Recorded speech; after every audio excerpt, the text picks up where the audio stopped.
Hi everyone, my name is Georgette Truan.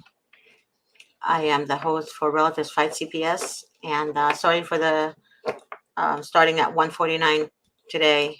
We were having technical difficulties. Stacy is going to be with us shortly. She's trying to sign on as well. Um,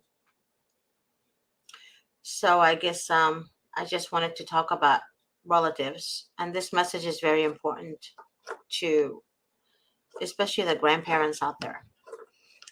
When your children, the parents are fighting DCFS to, you know, be able to get their children back. DCFS will target the relatives first because they want to make sure that the family does not get any type of help whatsoever from anyone.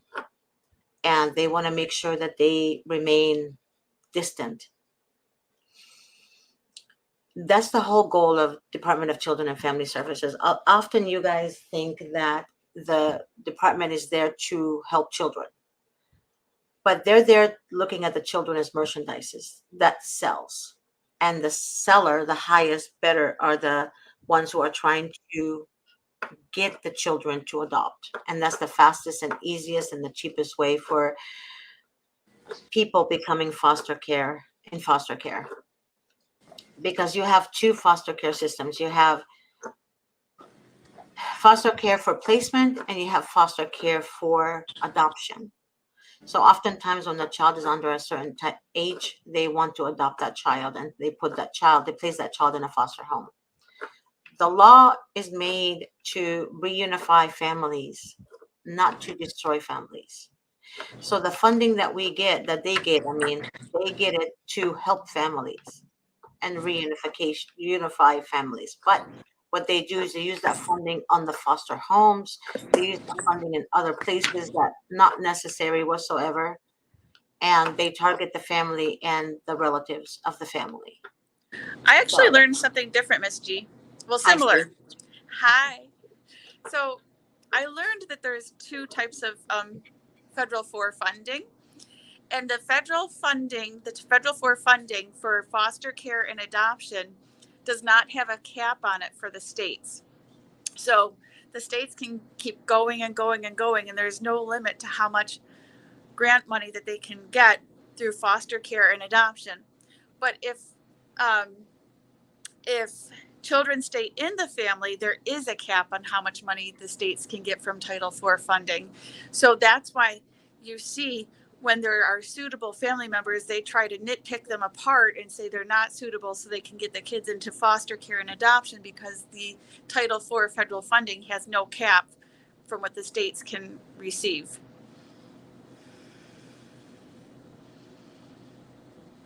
Okay, that makes a lot of sense. Explains why we see what we see. Um, they don't even follow their own rules, and I have a lot of family members who actually call me and say my daughter does drugs, and I just found out about it from the social worker, and I'm like telling the grandmother, for example, why would you think your daughter's doing drugs all of a sudden? Well, the social worker told me that she's been doing drugs and they found methamphetamine in her, and my daughter never told me. And the mother, of course, she's like, I'm not going to help her. I'm going to get my grandchildren. I'm going to take care of my grandchildren. But what you guys don't understand is that they're not going to leave the grandchildren with you unless you become a foster family, a foster Yeah, parent. they really nitpick. Um, because again, that goes to back to the Family First Federal Act of 2018, Right. and that was created recognizing that children thrive better when kept in the care of their families. And when you go to court and you watch, you see, and as you do, I'm sure in your practice, you see the cases are always trying to nitpick next of kin family members apart so that they can get the kids into the foster care system. And the foster care system, again, I talk about this often, the U.S. Department of State on Human Trafficking, every year they release a report. And the foster care system, it says this on this most recent report, June 2023, things have not changed for many years. Foster care is where most children who have been sex trafficked have experience. So we're we're kidnapping kids from family because of financial incentives and placing them into a system where they're vulnerable to sex trafficking at really high rates. I'm seeing reports as many as 80% of sex trafficked kids come from foster care. Mm-hmm. Terrible. And also another thing, I'm just reading a text message from my gal. Remember the one I was talking to you about that resigned from the department? She said, I'm watching your show right now, and you are absolutely right. All they want are the children who are born, especially the brand new ones, fresh from the mommy's stomach, from the mommy's wound. All they want is to put that baby in an adoptive home. But what they do is that they mislead the relatives, mislead the grandparents. For example, she says, I wish I can be with you on the show, but you know the circumstances. I'm so sorry. I love you.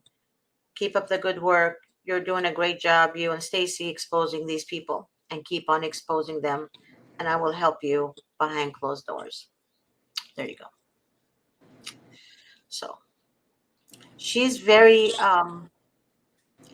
pissed, very pissed that there's a lot of stuff you guys don't understand, especially the relatives. I'm begging you, They please, will I'm begging you, don't they listen to CPS. even if you have a pristine home, pristine, they will manufacture false allegations so that they can kidnap your children for money. Yep, and that's it. It's all about money, and grandmoms out there, and especially the paternal grandparents. You I know the paternal grandparents, especially grandmothers, because you're not maternal, you're just paternal. You don't see anyone good enough for your son, you know, and you often take the side of the social worker against that mother, when in fact that mother is a great mom to her children. And even though you don't like her, but don't work against her with the department, because at the end of the road, they're going to come after you, paternal grandma. They will come after you. We have a cases that involves foster homes, believe it or not. We have cases that involves a maternal grandmother who became a foster parent to take care of the grandchildren. They came after her saying she failed to fill out paperwork that they're supposed to do yearly, annually. The grandmother said, "Well, I was in the hospital. She had a appendix or something happened to her, and she had to have surgery. She forgot to complete the paperwork. So meanwhile, the kids were placed. They were there with the grandfather. Mind you, not she already notified the Department of Children and Family Services of her surgery, and they took that excuse while the child was one of the children was 3 years old. Took the children from her, placed the children in an adoptive home. The kids were adopted. We have a case in New York right now, a woman that's been commenting on our forum that CPS took her children because she gives herself B12 injections, vitamin B12. And yes, you do injections for that. I'm a physician assistant, so I'll tell you right now, a lot of times we give it by injection. And they took the kids because the kids saw needles in the house and they took them from her custody. And she says it's only for vitamin B12 and they don't care. Yep. But how did the kids see the needle? Was the needle laying around, or did they just see the mother injecting herself? I mean, who cares? Because how many kids see a patient that's diabetic inject themselves? And you know what? Guess what? I work in healthcare. You know why I work in healthcare? Because my father was sick a lot when I was a kid and it inspired me. See, that's pretty big. And what's sad about all this is that the grandparents and the relatives believe whatever CPS says about the parents. And that is so sad. So if you have any animosity between you and the mother of the child, or between you and the father of the child, please put all this aside. Be together as a family, because at the end of the day, that mom that gave you that grandchild or grandchildren, she deserves respect. She deserves respect. Just because she married your son, it doesn't mean she doesn't deserve respect. I You know, tell people, Miss G, I tell people, look at cool your jets, because once CPS steps in your house, it's high stakes. It's like calling the traffickers to please come in and determine your child's fate. exactly. Do Exactly. not get yourself embroiled in this stuff unless we're talking acute blood loss, danger, danger, danger. Do not invite these people into your children's lives. But they do, because what they do is social workers, as we both know, we all know, should know by now, they use demonic tactics. Anyone that is demonic, they use demonic tactics. They're sadistic idiots. And what they do is they try to ruin somebody's name, ruin somebody's reputation to gain what they want. And what they want is the attention to be all on themselves. And that's it. They want you to be focused on the social workers and not focus on helping the father or the mother of the children. It's narcissism. It really is narcissism, because all they want to do is praise themselves. That's it. And put other people down to feel bigger of themselves. Exactly. And that's it. They want to praise themselves and put down people to make them feel better about themselves. And that's all it is. So please, again, um, if But let me you, just say, Miss G, again, if there's any social workers watching that are trolling and watching, guess what? Your supervisors don't care about you.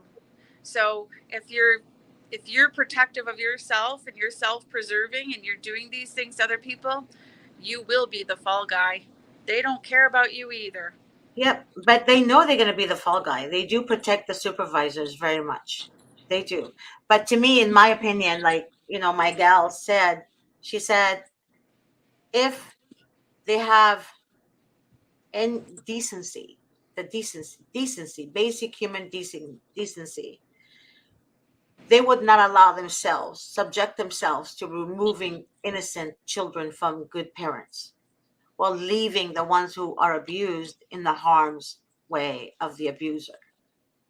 And something like that, somebody who is allowing to do that, and to all the social workers watching out there, that only makes you sadistic. That only makes you evil and demonic. You know, Miss G, there was one time where with court watching, I went in literally during my lunch break from work, and we went in and court watched, and because of our presence, witnessed a judge who was giving custody to a known pedophile change and give custody to the natural father instead of the stranger pedophile. We watched it happen during our lunch break, and I went over, right? And when I walked out of that courtroom, I felt a profound sense by helping two children, right? Mhm. How can you destroy families' lives with no profound sense? Demons only do that. Demons do that, Stacey, because that's why I call them narcissistic, because a narcissist will hurt you and not feel any remorse behind the pain they cause you. And they will see a parent in tears and they will continue to hurt you. Because what it is, when a narcissist sees that you're in pain, what they want is control and power. How are they going to get the control and power? You feed them with that by allowing them to get to you. And I sometimes I fall all the time on that. You know, it's I mean, we're human. We're it's human. Miss G, it's like, when those two girls were taken out of the custody of a stranger pedophile and put into the custody of their safe father, it was such a profound sense because they're children. Like, the whole trajectory of their life is altered. It's changed for the better. It was going to be bad, bad, bad. And now they're with their safe father, right? And that's years that's affected. You know, if the average age is 80 and these kids were 10 and 8 or something like this, that's 70 years times 2. And when people harm children in this manner, trafficking them, putting them in the custody of pedophiles, putting them in the custody of abusers, sex trafficking them. Yep. That's how many years and years and years per child of an impact, of torture and horror. And they walk out of the room and eat their dinner just the same. They don't have. I've seen a video, and this is the truth. I've seen a video of a. The husband was actually, the father was taking the video, and he was trying to keep it together. I saw a video of the mother on on the floor, holding on to the social worker's shoes. He was holding on to her feet, literally. He was asking, like pleading to the social worker not to remove the baby. And you know what the social worker did? Oh, stop. Just get up. Just stop. You're being silly. Yeah, that's exactly what the social worker said. Yeah, You're being silly. one one mother said to me when they took her children and gave them to the sexually abusive father, Hmm. the mother told me, you know, the social worker told me my kid's going to need a lot of therapy for this. And they know. They know. And that's true. My friend told me, well, the previous social worker said that to me, that what I'm talking about. She said that kids need therapy, and we know that the kids need therapy, but what they do, they go to their supervisor and say, there's nothing wrong with the mom. You know, there's nothing wrong with her. There's no need to remove that child from, and the father should be investigated. You know what the supervisor tells them? She told my girl, you need to go home and think about what you just said. Without these children, we don't have a job. Self-preservation. Yeah, that's all it is. Without these children, we don't have a job, she says. She said when she heard that the first time, she said something in her gut, like she said she had like literally diarrhea for a week. She couldn't eat, she couldn't sleep, she couldn't communicate with people. She said after that, she went to work, came back home, and kept asking herself, what the F have I done? What the F have I done? What if that was my baby? What if that was my child? What if that was my sister's child? What is that my brother's child? What is if that's my niece's child? She kept weeping. The following, well, it was a weekend, she said, but then Monday, she decided to resign. That day, that first day, her supervisor told her that if you open your mouth, if you speak to anyone about what happens in this unit or any department, I will make sure personally to remove every child you have in your family home. And that's a cult. That is compliance by threat. Mhm. That is the truth. And the sad part about it is that she kept accumulating evidence by taking screenshots. She was smart. They were both smart. Taking screenshots of the work phone, taking screenshots of the emails. I mean, these girls were determined to make sure that somehow somebody leaks that information. And that's why one of the girls, the people in their family was watching my show about CPS. And that was like last year, like no, sorry, the beginning of this year, I think. And they gave her the information to watch. And the other gal, I don't know how she found me, but she found me somehow. But again, at first I thought they were lying to me. At first, the truth is, I thought these were social workers undercover trying to meet with me. And I didn't trust them. I was so mean to them. I was so mean to them. I was like, you know what? Let's just meet. I don't trust talking to you over the phone. I don't believe anything you say. I met them and I was like, literally, sitting down, looking at them, looking at her like, I don't know. I don't believe you. She showed me her hiring paperwork, right? When she first got hired. She showed me um,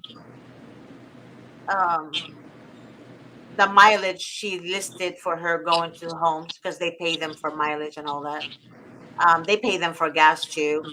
Um, she showed me the supervisor's emails to her, welcoming her to the facility, blah, blah, blah, blah, blah, blah, blah, blah. So she showed me a lot of stuff. The other gal, the same way, showed me a lot of stuff too, a lot of things that she saw in the department. And these are from two different counties in California. Okay. Two different counties in California.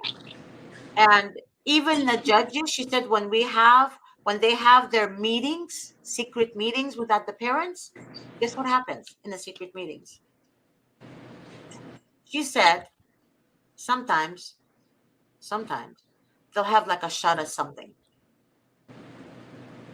a shot, to calm them down, because they had a hard day at work. Then they start talking about what are we going to do, what they're going to do for the weekend. Or they will start talking about a party that's coming up. Then somehow the parents' information goes in there, and then they start laughing. And then each one is saying, they're going to lose that baby. She's lying, or he's lying. Oh, they're going to lose that baby. Oh, yeah, we're ready to adopt. That was in the beginning, before you even went to call an attorney, thinking you're going to win the case because you're a great mommy. That's exactly what they do. They literally smear campaign you while the judge is sitting there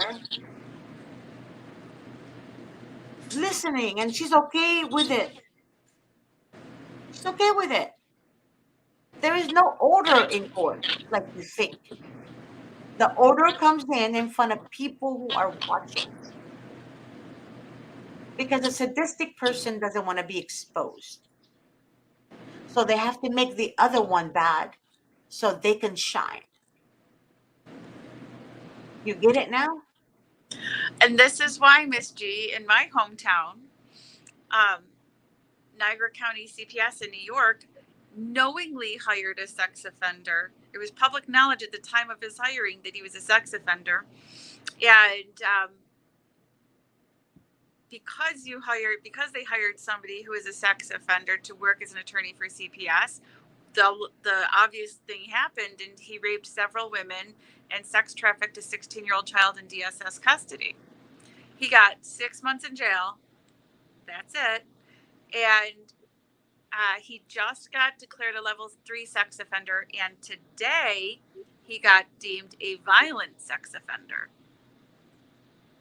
That was the court hearing today. It was determining that he is a violent sex offender. It is no surprise with what we are discussing today that he was hired with it being public knowledge he was a sex offender. That's the CV they sought to do these types of things. Wow. It's not mistake, it was by design. Exactly. So the truth is in front of them, but they will deny the truth. Example, if you work with someone, right, in the office, and that someone, although you have evidence and facts to back you up, they will never see that as truth. You know why? Because a narcissist will keep on sticking to the lie because it sounds believable. They play see no evil, hear no evil, speak no evil, and they'll hide the evidence that's contrary to the narrative they want to create. Correct. That's correct. I'll give you another example. In I don't know how many years ago now, 2 years ago maybe, there was somebody who did shows for us, and that woman texted me that her shows had so many viewers, more than me, and that I'm so bad. And I said to her, I said, but why do you care so much about the viewers so much? Because she never took it as doing something productive to help the public. She took it as she wants publicity, she wants viewers, she wants this, she wants the praise, all that. To me, at the end of the text message, I said good luck and God bless. Because I never looked at this as viewers. My mission is to destroy CPS in any which way I can. And I'm not destroying a good entity. I want to destroy a very sadistic entity that thrive on pain of others, and they seek the pain of others. You know, later on, that girl that I was telling you guys about, later on, I checked, and other people that were watching her shows told me that she bought people to watch her shows.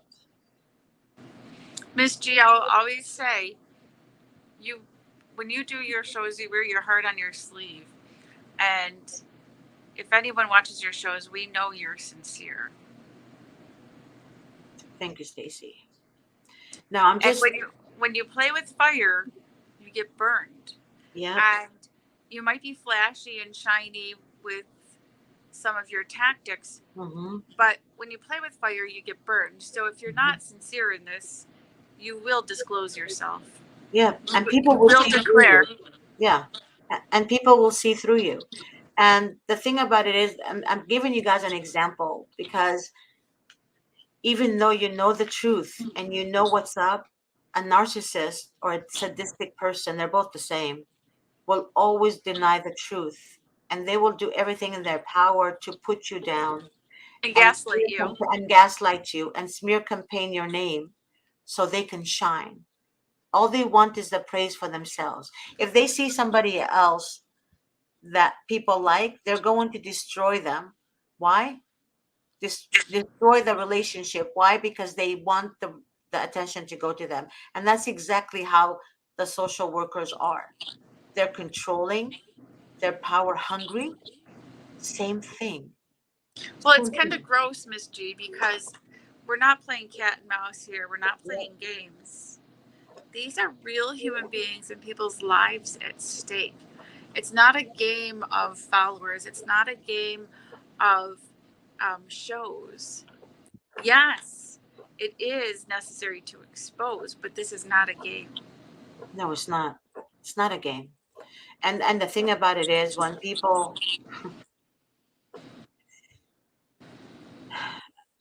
And it's I also so serious.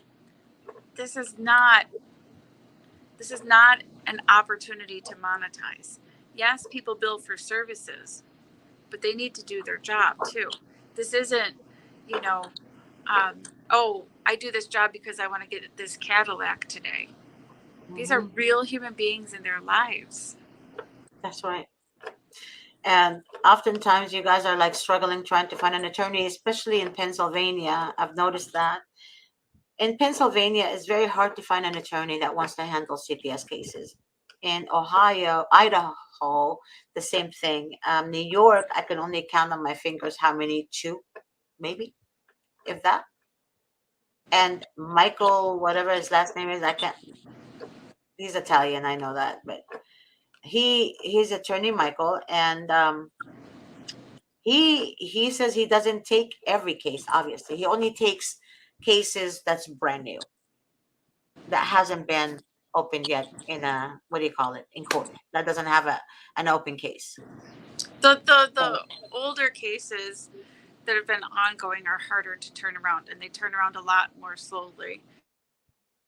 Well, with well, I've It's seen easier to prevail in a case. I've seen Attorney Davis work on older cases, and he won.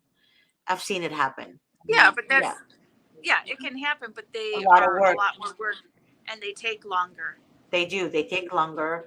It's more to costly. reverse. Yeah, it's more costly.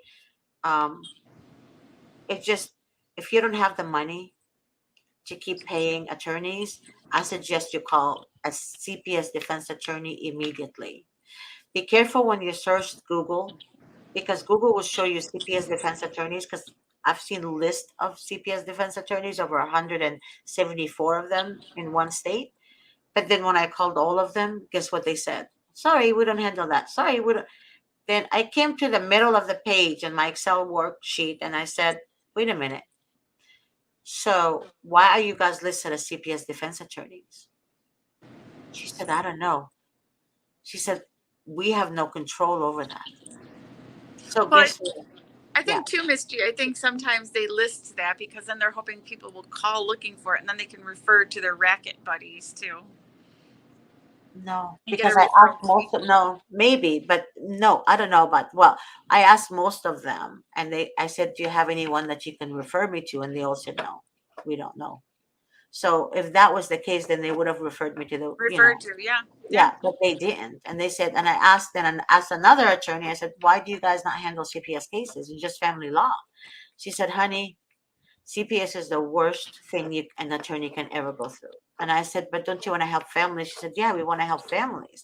But it costs a lot of money, and these families cannot afford this because they don't target families that have money. That's why they want to destroy the relationship between you and the maternal grandmother. They want to destroy the relationship between you and the maternal grandmother. It doesn't matter if it's an uncle, aunt, best friend, it doesn't matter. They will destroy your reputation just to come after your child. Remember that. The reason Stacy and I are doing this is because we know there's a lot of innocent moms out there. We know that there's a lot of innocent dads out there. Because once you've been walking through the fire and you know you're innocent, you want to help those who are innocent too. And that's when you become a stronger empath. Before you were just an empath, a gullible, naive, stupid empath. Not just to mention, Miss G, when you Mhm, say innocent parents, what does that mean, right? mhm, Um, you don't even need to be pristine in my eyes. There are mhm. so many suitable parents that have taken their kids away. Correct. Suitable parents having their kids taken away. And that's horrific too. And Because even research says kids thrive best in their family. So if a parent is suitable and they're taking kids away, like that poor crying grandmother, like her image in my mind, how but heartbroken she is and how significant that bond was with her grandchild. And they destroyed that family and broke those hearts. yes. And we I have another grandmother who's been crying day and night. Day and night. They killed her daughter. Her daughter died. She was taking care of the children. She loved her grandkids, her and her husband. And then a social worker or guardian ad litem was on video chat with her. The grandmother, she said she tends to talk while she's walking, you know. So the guardian ad litem told the judge that she heard the grandmother said, "I don't care about these kids. I don't want to keep them. I don't want to adopt them." That's what she said. Guardian ad litem said that to the judge. The judge said, "Okay, well, the judge already hates, the grandmother because she's stopping them from the funding, right?" So she's like, oh yeah, you know what? I don't think we're gonna place these children we're gonna keep these children with the adoptive family, and the adoptive family are famous people that you've seen on TV.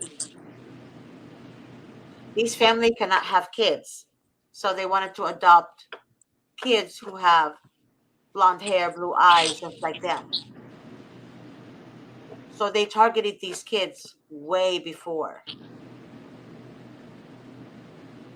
and their relationship with the social workers was very strong.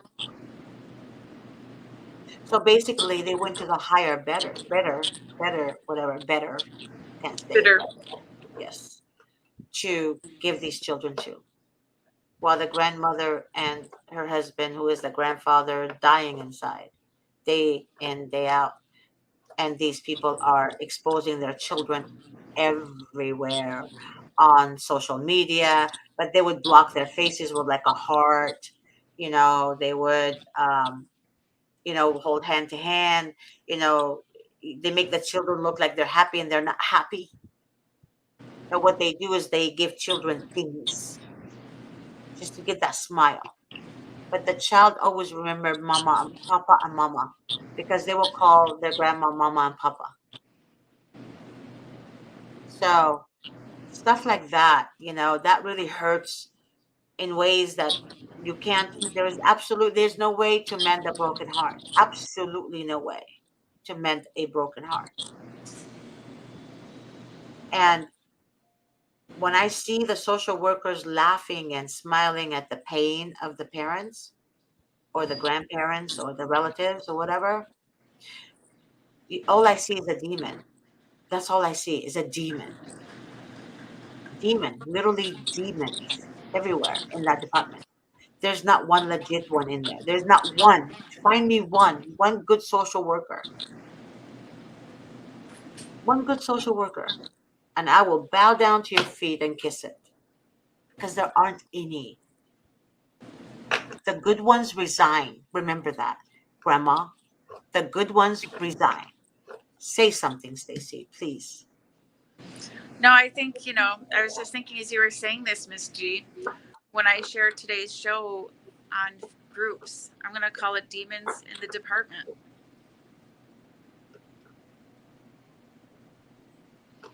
Demons in a department. Demons in the Department. Good for you. That's it. That's what it is. That's what it is. I'm gonna share something, a true story. I called my aunt. She lives in Egypt. I called my aunt to see how she's doing. She's actually 89 years old, and my cousin has to put the video. She doesn't know anything about computers.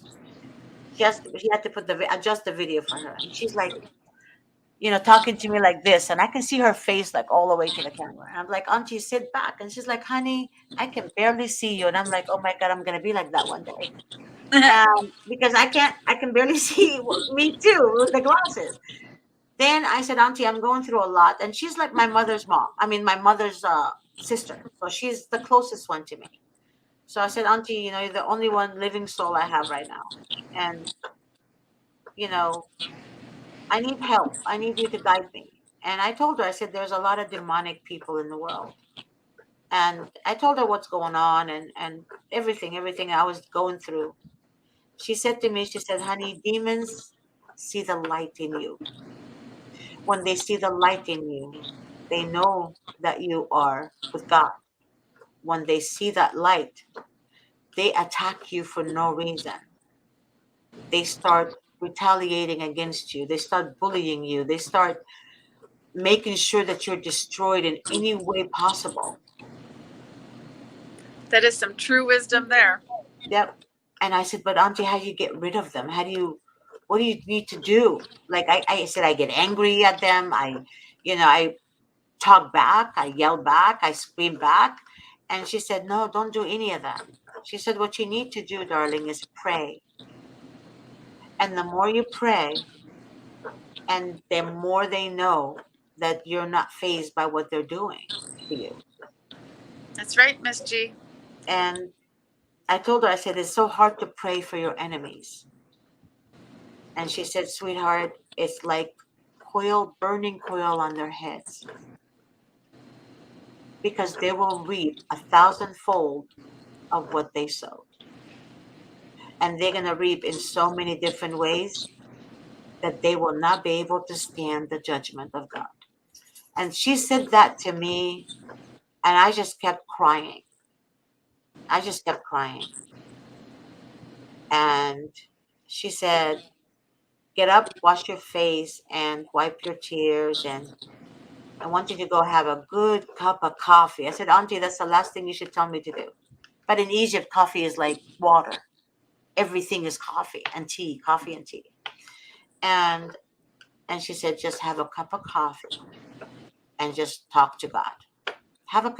She said, have communication with him. That's all she said to me. And She's right. I want to read a prayer. It's a short prayer. She told me to pray against the enemy. And I hope you guys really use that prayer in day in, day out. Okay. Um, she said that she told me is to silence the lies of the enemy, right? So I translated it the best way I could. Lord God of truth, I call upon you to silence the lies and the accusation of my adversary, well, enemy. Let me put it to you that way, enemy. In the face of the falsehood and deceit, I declare the truth of your word against all lies. Grant me, O Lord, the wisdom to discern truth from falsehood and the strength to stand firm in your righteousness. Let your light expose the darkness of deception, and may the lies of the enemies be silenced in your presence. With unwavering faith in your truth, I declare victory over the falsehood that seek to harm me. I stand firm in the knowledge that your word is a shield and your promises are my refuge. In the name of Yeshua, I proclaim your truth. Amen. That's a very, very, very valuable prayer, Miss G.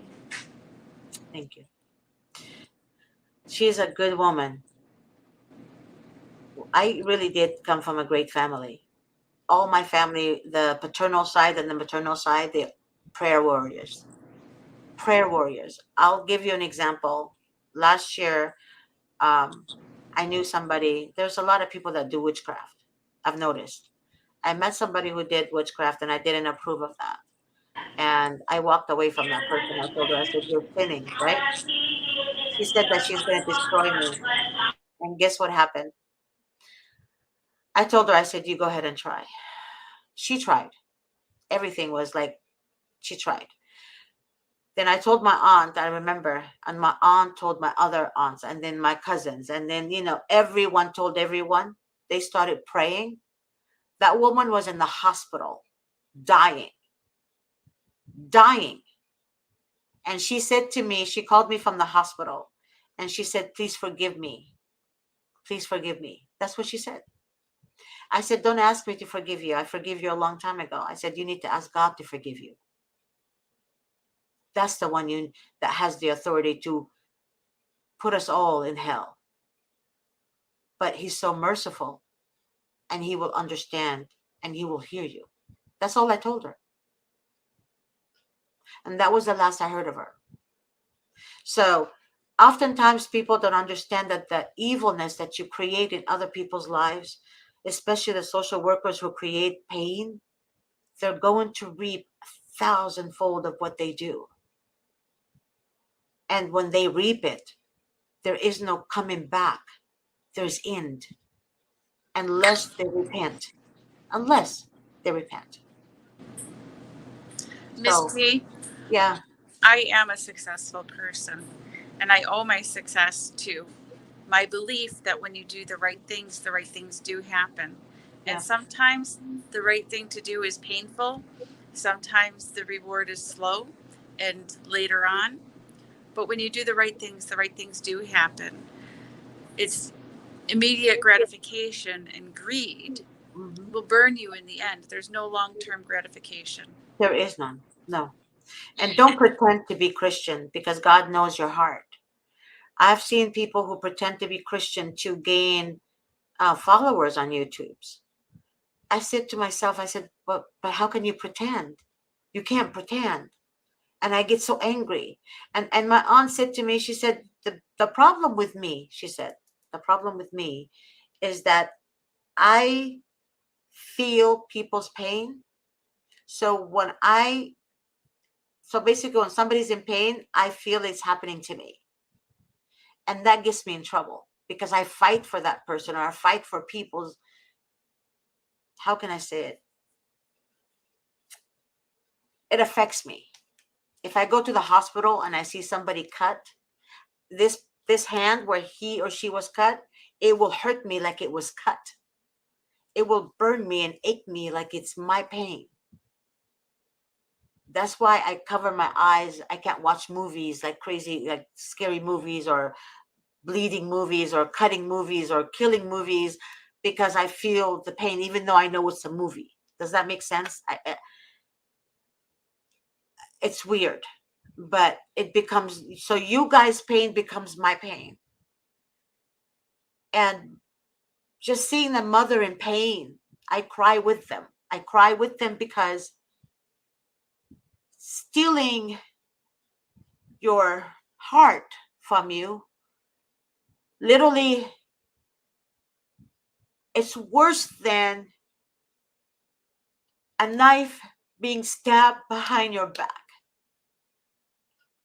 because you want to watch your child grow. You want to see your child play. You want to see your child's first steps. You want to see your child's first dance. You want to see your child's first crush. You want to see your child say, "Mommy, make me cheesecake today." Or, "Mommy, I want to go to my friend's house and play." Or, "Mommy, I want to see this movie with you." That's painful, to not be able to see or experience this relationship with your own child. Becomes leaving the mother so helpless, or the father so helpless, because, especially dads too, because they want to be the child's hero. It's so hard for a mother to stay at home not knowing her child is safe. That's what I feel. Oftentimes I hear people saying, "Some people lie, Miss G, don't believe everyone." Well, I'm gonna believe everyone until they prove me wrong. But either way, you never steal a child from a mother that loves the child. It doesn't matter if the mother did drugs in the past. It doesn't matter. It doesn't matter if the mother. There's oftentimes mothers and dads are introduced to drugs without even them knowing what they're doing, because other people are so evil. They would put things in their drinks, or, they were constantly drugging them, and they don't know what's going on, and they want this again because now they become addicted to it. So you don't know the life of a person. You don't know how they got there. So if that's the case, that doesn't mean they're bad parents. They're not locking their children up and beating them and burning them with cigarettes, or putting them in a closet and raping them over and over again. That's different. Those are the ones the social workers see as damage, and they don't want them. So they keep them there to get raped over and over and over again.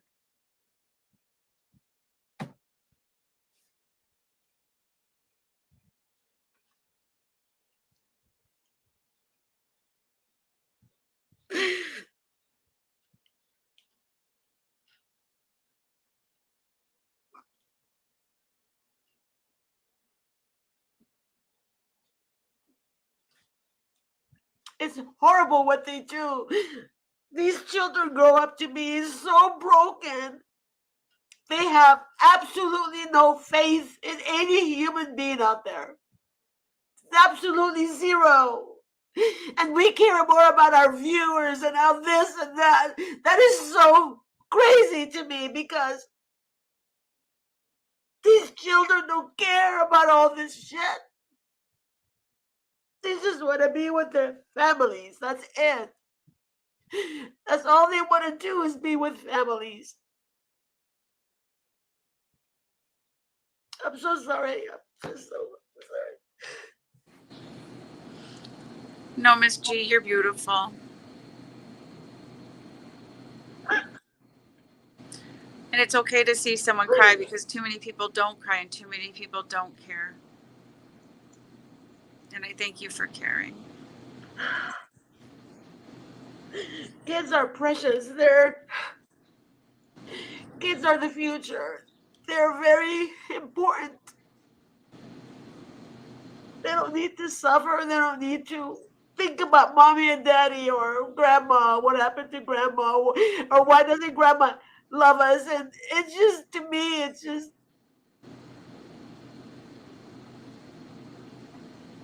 Evil.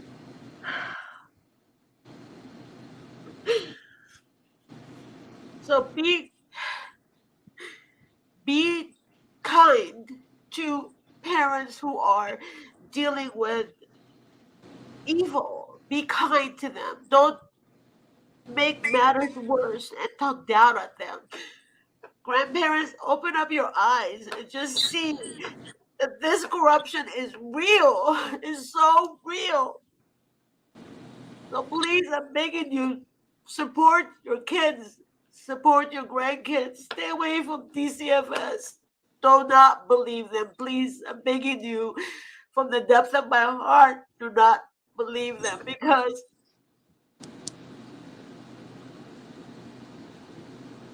all they want is your grandkids. They want to sell them.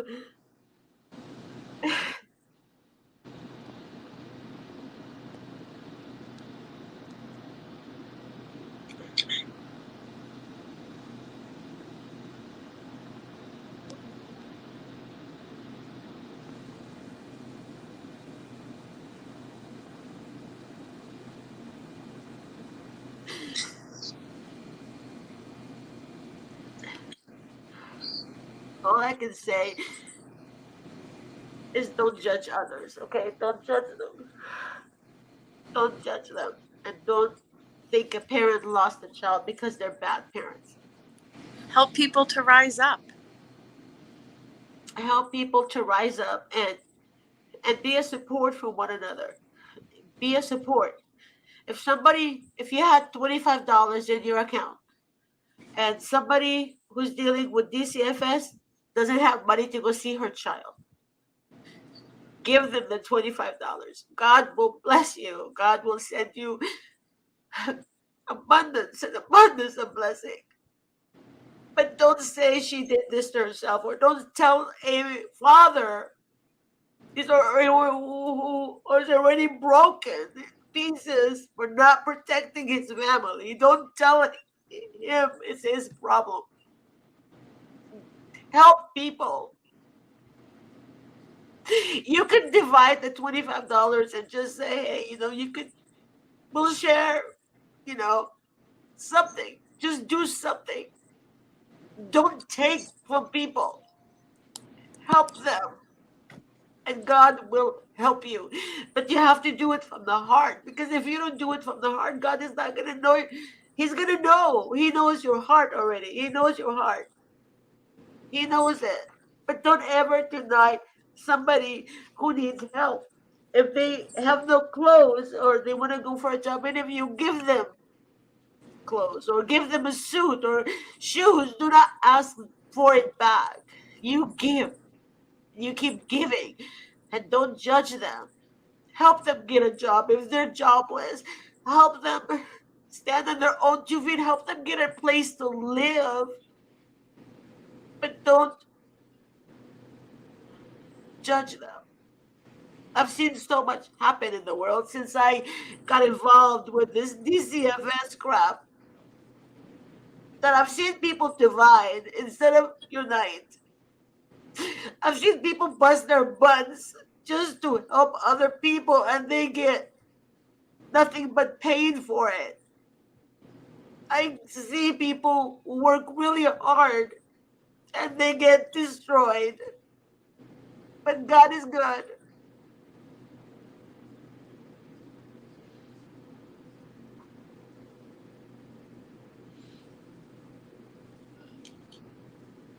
Miss G.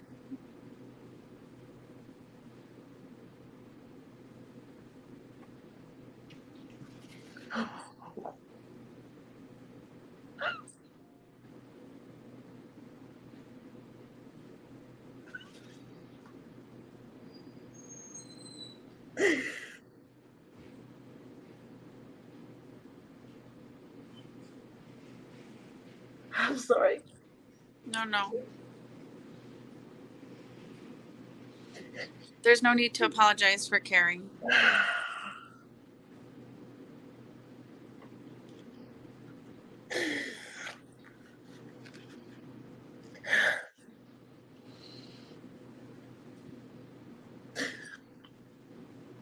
It's hard. It's hard work that you do, Miss G.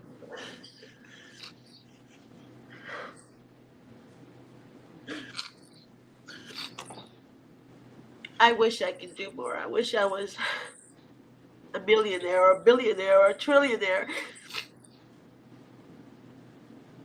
I would help people. It would help a lot of people. That would give to a lot of people. I know, Miss G. We all know because we know how good your heart is. It's not, I don't even be praised about this. It's more of just, instead of dividing, just come together as people, as humans, as families, and just help others. That's all I'm saying. Yeah. Just to help other people. Miss G, Yeah, I need to get back to work, and I think maybe you need to get some rest too. This is a bad day. It's hard. I am. Um, I'm sorry, guys. I didn't mean to cry. I swear, I didn't Please mean to don't. cry. Please don't apologize. Don't be apologetic for caring. Stacy, thank you so much for your support and love, and I will never forget this. And I love you from the depths of my heart. Love you too, Miss G. You're a real one. You're true. You're sincere. Thank you. All right, everyone. I love you too. God bless you. I'll pray for you guys. Bye, everyone. Bye bye.